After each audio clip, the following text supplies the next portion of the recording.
இதுவரையிலும் அரசியல் அப்படிங்கிறதுல சினிமா வந்திருக்கு போயிருக்கு. சினிமாவுக்கு ஒரு கூட்டம் கூடும் அப்படிங்கிறதுலாம் நமக்கு நல்லா தெரியும். ஆனால் அந்த கூட்டத்துக்கு சோஷியல் மீடியானா என்னன்னு தெரியாது. அந்த கூட்டம் சோஷியல் மீடியா இல்லாமல் இருந்த காலகட்டத்தில் கூடிய கூட்டம்.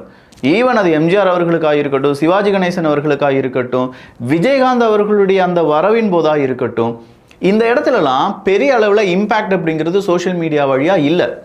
சோஷியல் மீடியா வழியாக தினசரி ஒரு ஆக்ட்ரஸை பார்க்கக்கூடிய நமக்கு அவர்கிட்ட போய் நிற்கணும், அவரை போய் பார்க்கணும் அப்படிங்கிற கிரேஸ்லாம் இருக்காது. டெய்லி நம்ம பார்த்துட்ருக்கோம்ல அப்படிங்கிறது.